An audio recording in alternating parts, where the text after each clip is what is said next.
Yo, yo, yo, what is up, everybody? It is your boy out here, CJ the DJ, coming to you live with a brand new episode of Hustle and Burn. As always, man, appreciate y'all tuning in. It is Sunday. Hope everybody had a great week leading up to it, and hopefully we can end it off right, you dig? As always, man, appreciate y'all tuning in, and of course, as always, shout out to our sponsors, guys, Diamond Consulting. For any general contractors out there in the Front Range, Colorado area that may need or utilize subcontractors in any different scope of work, whether it's new builds, remodels, renovations, doesn't matter, contact Diamond Consulting. They got a private network of fully insured, pre-vetted, ready-to-work subcontractors looking to grow and scale their companies. Serious companies that are looking to actually do good work, quality work. They got copy of insurance documents, everything like that, references ready to go. Diamond Consulting does all the legwork for you. You simply get a great subcontractor to perform. All right. No cost to the general contractors, of course. Simply building relationships and connecting the Front Range one project at a time for Diamond Consulting. So contact them today for any general contractor needs, new builds, remodels, renovations for subcontractors. 720-563-7452, guys. Again, it is Sunday, so God bless everybody. I appreciate y'all tuning in. I appreciate the continued support. We're going to get into some sports today. Usually we don't get into the college football, but man, when it comes to these Buffs, we got to talk about them. They threw the bag at my boy this week. Threw the bag at him down in the city, man. The city threw the bag at Deion. Let's be real, man. Deion Sanders this week, for those that didn't see, secured a 5-year, $54 million contract extension, guys. 5 years, $54 million contract extension with the Colorado Buffaloes football organization. All right, which now makes Deion Sanders one of the highest paid head coaches in the country for college football. All right, now, this deal is very interesting. Of course, love it for me, Skull Buffs, right? Love to lock in Deion on a long-term deal. You know, get him that contract, get him the one that we want.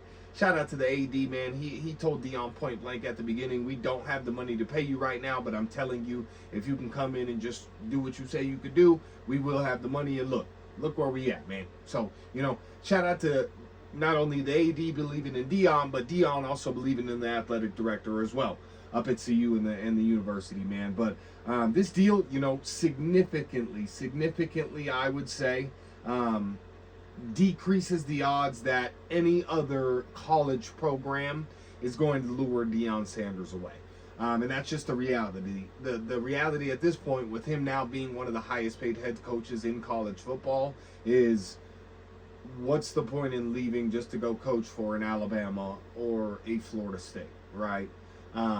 When you're already getting the money at a school that believed in you, that you're building something at, that all the players love, that you have the vibe at, you know what I mean? That you kind of operate things realistically speaking, right? Like, Deion is the big dog on campus up at CU, right? Like, we all know and see that. So, now it just makes it extremely hard for a college organization to bring in Deion Sanders and try and lure him away from the Buffs. So I actually, at this point, with him signing this extension for 5 years, I don't see Deion Sanders leaving the Colorado Buffaloes for a college football team. I think what this does is solidifies the fact that the only way that Deion Sanders is going to leave the Colorado Buffaloes, and now we can put a timetable on it over the next 5 years, is if he gets the opportunity to coach his son, Shedeur. That is just the reality. He has said that he would love to coach Shedeur. He said he'd love to coach his sons, of course.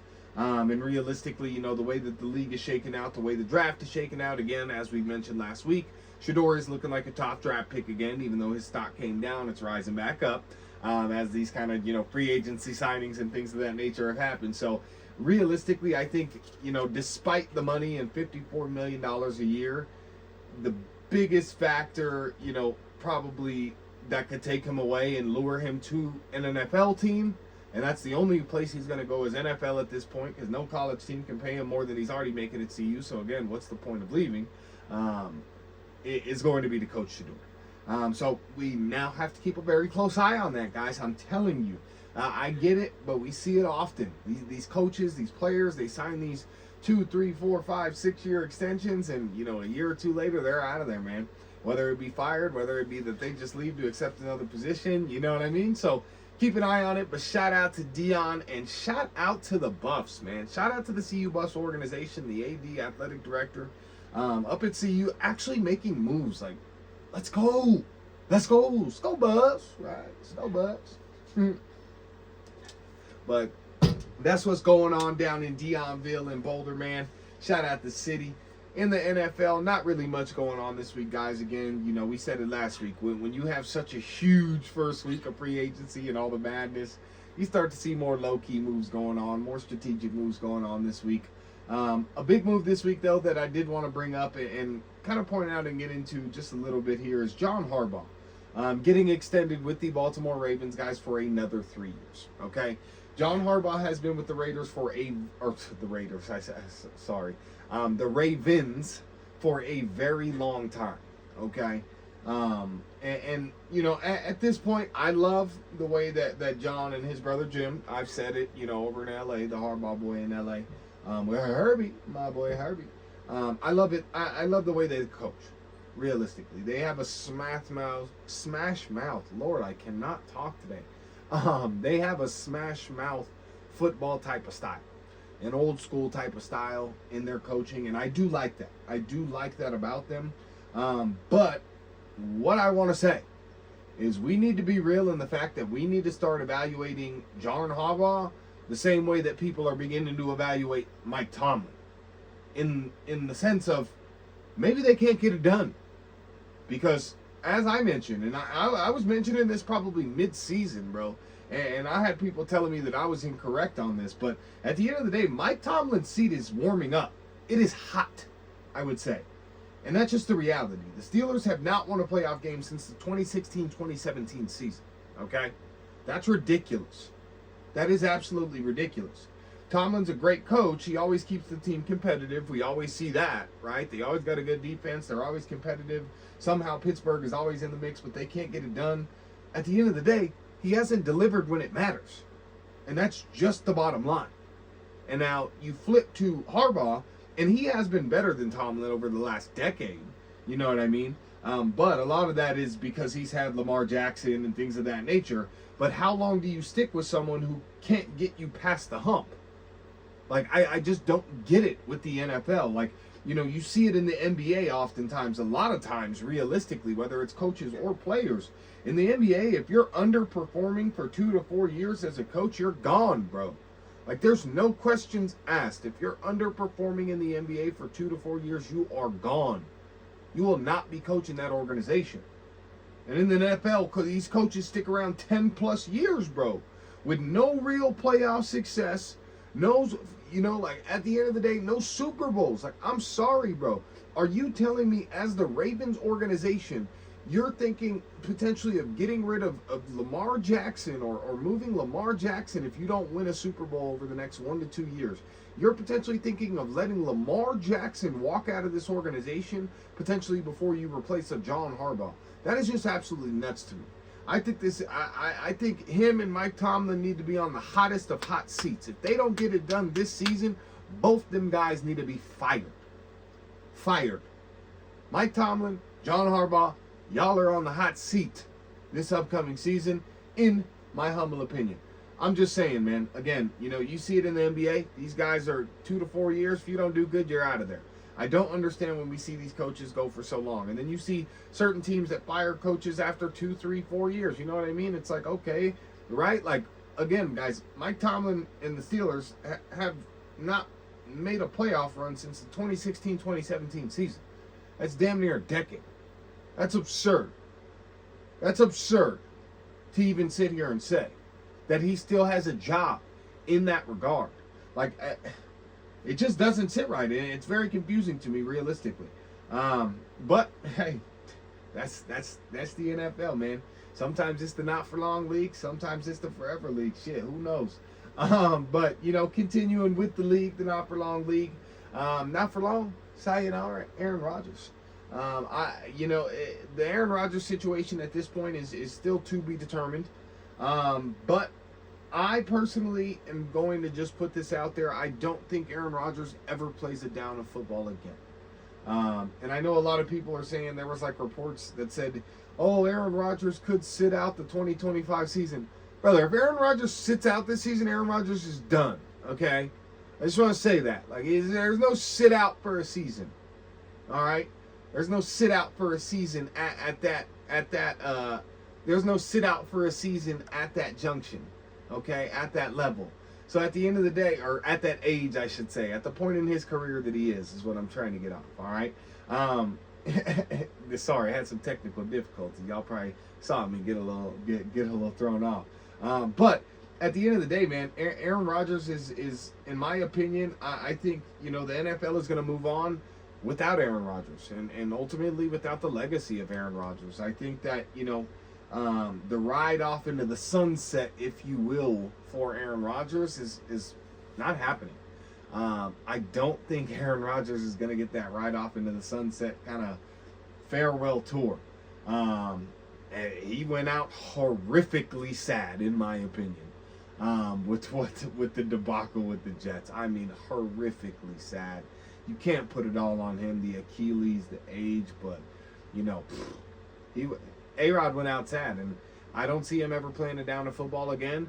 And I think his legacy is impacted by the way that he left Green Bay, by overall his performance, by overall his just attitude over the course of the last 3 to 5 years. Aaron Rodgers just turned into a guy that thinks his shit doesn't stink, and at the end of the day, he was stinky as fuck when it came to actually playing football. So, during that time, I should say, during the last 3 to 5 years. But it'll be interesting to see if he can land. At this point, I think the only landing spot would be Minnesota, if Minnesota's willing to take a shot on him. I don't think Aaron Rodgers is signing with the team to be a backup quarterback, right? So I think the only team that would potentially think of him as a starter would be them, but I really don't know. The Vikings may be dumb enough to do that. I don't think anyone should be dumb enough to do that, but we've seen it a lot, guys. We'll see, man. Let's move on. Let's go ahead and get into the investment wrap of the week for y'all, man. The investment wrap of the week, as I mentioned last week, has been HOT, hot. All right? We got a quick one for y'all this week. Not really much, crazy going on, if you will. Markets fluctuating, as we've been mentioning, guys. Figure out a strategic plan for yourself. Figure out what levels you want to buy. Set that purchase order. Set it. Forget about it. All right? Y'all know how it goes. Set it. Forget about it. All right? Let them purchase orders hit, man. Go ahead and ride that wave up. Get your profits when you get your profits. I'm long-term investing, so y'all know how it goes. We looking at building a portfolio over the next 3 to 5 years and, reevaluating at that point. Of course, we're evaluating at all times, but y'all know what I mean if you've been tuning in. So this week, guys, Kathy Wood, man, she had a Tesla prediction that I saw. Her company, ARK Invest, predicts that within the next 5 years, guys, 90%. This is kind of a crazy number that I personally think is a bit high. But over the next 5 years, 90% of Tesla's value, Tesla's company, Elon Musk, of course, shit y'all see getting blown up, things of that nature, set on fire, Nazi symbols spray painted on them, shit like that. Weird, right? 90% of Tesla's value, they project within the next 5 years, guys, will come from robo-taxi service, which is crazy to me, that potentially may be the case. And their price target for Tesla, guys, is $2,600. They're projecting Tesla by 2029, guys, over the course of the next 4 to 5 years, to be at $2,600. Now, things could change. We got tariffs, things of that nature going on. That could potentially affect things. But at the end of the day, man, EVs, as we've been mentioning in the last couple weeks, they are the future still. They remain the future. Trump just announced 25% tariffs on foreign-made electric vehicles. So that has huge implications for the market. So you'll see them fluctuate. For any of you that are investing with me, you are going to see the markets going kind of crazy right now because of the EV tariff talk. Some of these companies are not, manufactured or created in the United States. Some of them are as sourced outside to save money at the end of the day. It is what it is. It's how it always goes. It's just the business of the game, right? It's how the game goes, if you will. Within the world, at the end of the day, if you can get cheap labor somewhere else, go get cheap labor somewhere else so you can stuff your pockets. Maybe it's not the way the world goes, but god damn it, it's the American way. Right? Like that's just what it is, in my opinion. That's how I see all business operate. So again, EV, it has huge implications for the future. But I'm very interested to see this. 5 years, 90% of Tesla's value will come from robo-taxis. That's just something that I'm throwing out there really because it's on my radar. And it kind of got me to thinking like how crazy, again, that number is. I think 90% of Tesla's value by 2029, I think that's a little bit high. But at the end of the day, we'll see. So very crazy kind of projection there. Really what that kind of intertwines with is the AI expansion, guys, that we have been talking about. These EVs obviously are going to need higher updated technology, and the AI expansion, guys, there's more demand, if you will, for a lot of these data centers, as I've mentioned before, as well as these data chips, that house data and things of that nature. Okay, and I called this, guys, back on episode 22. Almost 10 episodes ago for you guys when we were kind of chatting about this stuff, that again, companies need more data storage, they need more chips, they need more just overall with the artificial intelligence, with the quantum computing, with all the moves that are happening so rapidly in so many different industries because of the developments of AI and quantum, right? Just over the course of the last 6 to 12 months, realistically. Because of this, you're starting to see that there's a need for, again, more infrastructure within this. And these companies like Apple, it's a huge one this week. They invested $1 billion, guys, into another huge company we've been mentioning multiple times, NVIDIA. And this is a crazy move for Apple, because typically, and what was projected to happen, what was expected to happen from Apple's part, was that they would actually be, developing their own chips, developing their own, AI chip production and factories and things like that. And now to see them partnering externally just shows you a couple different things on a couple different levels. Number one, it shows you that Apple, guys, has fallen behind, potentially in terms of the research that they're doing on products. They created the ecosystem that we're all forced to use, of course, right? Now they've got us stuck, but the iPhone sales aren't good. No one's upgrading from the 16 to the 17 when it drops, from the 17 to the 18, 18 to the 19. Oh, Lord, sorry. When they're all the exact same phone, realistically. And so what this shows you from Apple's side is that they have slowed down in terms of their in-house development, which is kind of crazy. For NVIDIA, of course, it just shows how powerful of a company this is, guys, and how many different companies that they are going to have a chokehold on within the next 5 to 10 years as we continue to move into this AI, crypto, quantum future that we're obviously moving into. If you don't see that, you're just, again, crazy. But, again, guys, this deal, I guess I should say within this deal, what I wanted to point out within it, okay? Oh, sorry. Lord have mercy. What I wanted to point out within this deal, guys, is a couple different companies that are actually intertwined to assist this deal in actually operating and happening. Okay, that's really why I'm bringing this Apple investment in NVIDIA up. Of course, it ties into the theme that we've been going with, which is AI is the future at the end of the day. All this stuff is the future. But why I'm saying this specifically, guys, is two companies. One of these companies I've really looked into for years and years now. I do like them. And this is a great opportunity for them to really get some revenue and drive growth for the company, is Super Micro Computer. That is just a smaller company within the AI sector, guys, that has been around for quite some time. Again, you can go look at them. You can see the price action that they've had over the course of the last 3 to 5 years since I've been looking at it. And the other company, actually, that's intertwined in this, and when I heard this name, it just like a light bulb went off in my head, like, duh, bro, is Dell. guys. Dell, the company. And it really just, like, when I was thinking about data and all this stuff, guys, I'm really just sitting here thinking of how much actual data that a company like Dell has. Think about when you were growing up and we were first getting into technology. Every single computer was a Dell computer. Even still to this day, most offices are operating off Dell operating systems. Think of how much data they have collected over the course of the last 30 to 40 years. Let's just say 25 years while we've been in the 2000s, bro. Like, as Dell, as a company. And again, when I heard that, oh, Dell's involved in this, like, wow, that's crazy. It was a light bulb, bro. Like, yo, this company has been around for so long.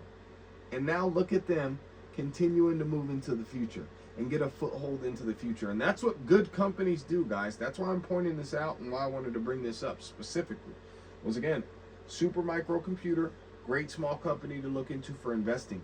Dell, just to overall show you guys realistically what a good company does, guys. They develop new things and they adapt to the world around them, okay?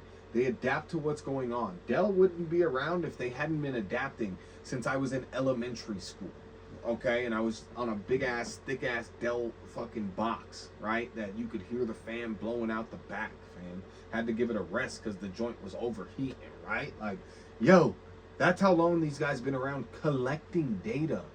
Like, that's the thing, is data was a thing before we knew what data was. It was a thing. Companies like Dell were collecting data off all users using their computers, off all their computers, off all the hard drives. Like, that was already happening. We didn't even know it. They damn near maybe not didn't even know it at the time, right? Like, I'm guessing they did at the end of the day. I'm sure data and all these companies, like, have probably been harvesting data for a very, very long time. Oh, God, excuse me, guys. I'm sorry.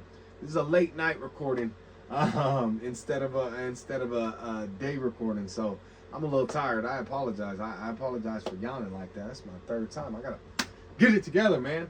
Gotta get it together. Need some energy here. But hey, man, I just wanted to point those two companies out. Super Microcomputer and Dell, they are intertwined within that Apple and NVIDIA $1 billion deal. Apple invests $1 billion into NVIDIA for data storage and things of that nature within the infrastructure of AI moving forward. So Apple is actually outsourcing some of that, which is kind of crazy for Apple. Usually they're all in-house, but that may be a signal for the company Apple, something for Apple investors to pay attention to, all right, for the future and the company and everything that's going on, guys. So let's move on, get to the final wrap. I'm going to just wrap it up for y'all. Again, I appreciate y'all tuning in. I appreciate everyone that has continued to support the podcast. I've been, like I've mentioned on the last couple episodes, really going through a lot, but while I'm going through a lot and have been going through a lot, I've been, staying positive, and honestly just staying motivated through it all. And right now, realistically speaking, I can literally barely hear out of my left ear, and I have absolutely no idea why. Hopefully I can get it figured out. I'm trying to go to the doctor on Monday because this is just crazy. At this point, like literally like 5 to 10% hearing in my left ear. It's wild. If I do this. Hello? It's crazy. Hello? I can hear. Hello? Barely, bro. Like, it's sketch, bro. It's sketch. I don't know what's going on, but, despite that, despite, everything going on, overall, honestly, I just feel very blessed over these last few weeks, man. The love and the support that I've received have been dope from, multiple different, individuals, multiple different people, multiple different groups, and I just really appreciate it at the end of the day. The support that I've received over the last couple of weeks, and you can really call it God, call it the universe, or whatever it is that you believe in, but I truly feel like everything happening in my life right now is for a purpose, genuinely for a purpose, man, and that purpose for me feels like me. Realistically, like that's the purpose of everything going on is me, like my growth, you know, my prosperity, my overall happiness at the end of the day. And I'm thankful. Honestly, it's crazy. I'm thankful to be in this position. Like most people who you know, most people honestly would probably call me crazy if they knew my situation and were in my position for saying that, you know, I'm thankful to be in this position that I'm in right now, because it is just a wild position. But at the end of the day, I am thankful to be in it. And I feel super blessed with that. And you know, like lately, again, whatever you guys believe in, lately, like me and God have been talking a lot.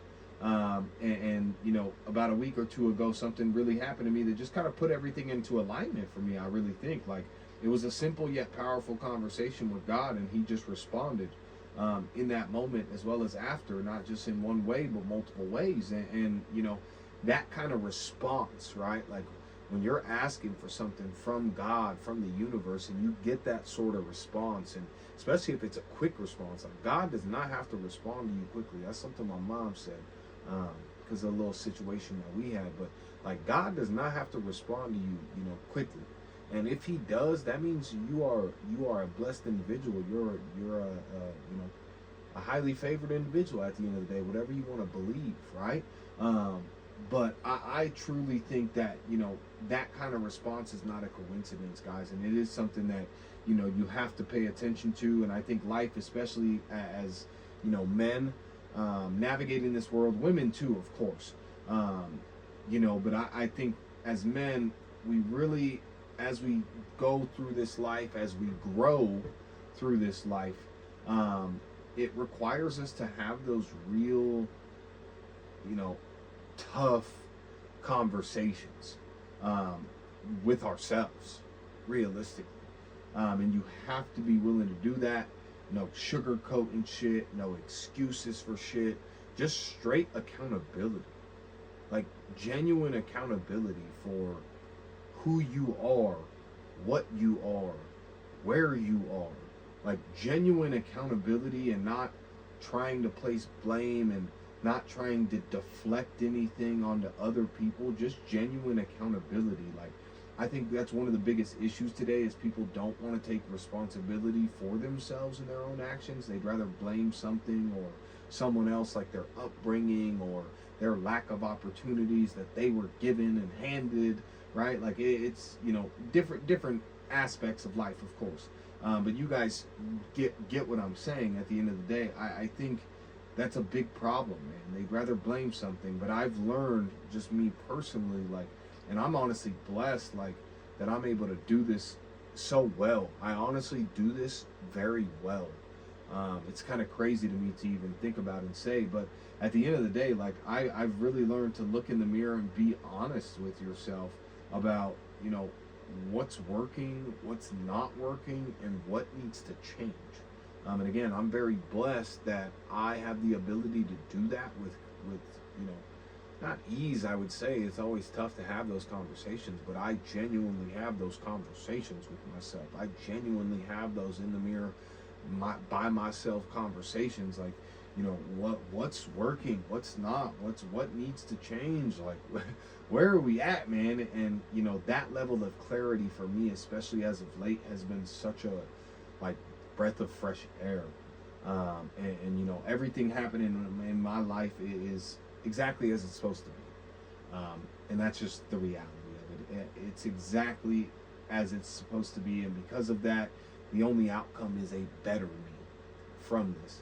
And you know, that's not a rough patch in life. Like when you get to those points where you feel like everything is bad, but I'm so motivated and I've looked myself in the mirror, I know I need to change, and this is what's going on, and you know, I'm doing this for me, and you know, whoever else thinks whatever else can think whatever else, it doesn't really matter at the end of the day. You know what I mean? When you have that sort of feeling, and you have that sort of responsibility and duty to yourself, and you know that, like, that is not a rough patch in your life. That's a blessing happening to you in disguise, and you have to take that into account and be grateful for that actual, you know, blessing that has come to you. You have to, like, you know, have that faith in what's going on, and have faith over fear, realistically. You have to have faith over fear, that no matter what happens, like, you know, you're good. Like, for me, no matter what happens in my life moving forward, like, I'm redeemed. Like, I am redeemed. I am not worried because I know what's on my side. And that's, you know, God, the universe, the energies that govern us all. Again, whatever you believe in, you know, like, I know that those sort of things are on my side.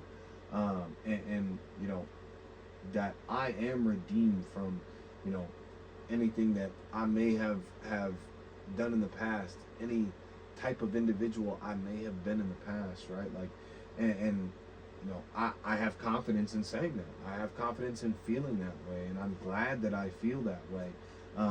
You know, and if you're in tune, you know how powerful that, you know, again, those energies and being in tune can be realistically, and sitting there and feeling like this genuine, like, just calmness when you get into these situations, guys. When you really have these tough conversations with yourself, I feel like what's come over me is, again, like, I just am redeemed. Like, I feel calm. I feel at ease. It's not pressure. It's not pressure in my life right now. I feel at ease with everything, and knowing that, I don't want to say I'm chosen, but, you know, knowing that there is a plan in store for me. There's a plan in store for us all, right? Like, I'm not saying I'm special. Like, I'm speaking to every single one of you of, you know, what I hope that you would be doing, and having those conversations with yourself as well, and trying to self-reflect. Like, realistically, sit down and really evaluate yourself, your life, your actions, and do it for real. Like, again, guys, no sugarcoating shit, no trying to find blame. Like, stand on business with yourself, and whichever way it goes for you, like, you know, you got to be able to communicate with yourself first and foremost properly. A huge thing just in, you know, relationships, just and friendships and family, and just relationships in general, like, all around, right? Like, a huge thing within communication is, like, you know, that's a big thing. Everyone wants communication. Like, we need to work on our communication and talking to each other. But what I've also learned, as, you know, I continue to grow and go on this journey, is that, and I want to put this real message out there to you guys, is realistically speaking, you can't communicate with another individual, with a partner, with a friend, with a family member, your real feelings, if you can't even communicate those feelings to yourself. Okay? And you can't even sit there and have that self-to-self personal conversation of what the fuck is going on, what's going wrong, and what needs to change. If you can't even have that internal conversation with yourself, you're not going to be proper and quality at communicating with the outside world, okay? And that's going to cause hiccups in your life. I am telling you right now, that is going to cause hiccups in your life. You have to be able to self-reflect. You have to be able to communicate with yourself, man, and restore that confidence in yourself. Like, you need to restore the confidence in who you are, the confidence in what you're doing, the confidence and really, guys, the trust in where you're headed. That's the biggest thing, is, again, having that faith over your fear. It's such a huge thing, and I just wanted to put that message out there for y'all, because I've been feeling it the last week or two. You know, it's been heavy on my heart, heavy on my mind, and I hope it helps somebody out that's listening, man, and kind of gives you a spark and gets you motivated to have yourself a great week, man. So I appreciate y'all tuning in. It's been an episode of Hustle and Burn. It is your boy CJ the DJ. We out.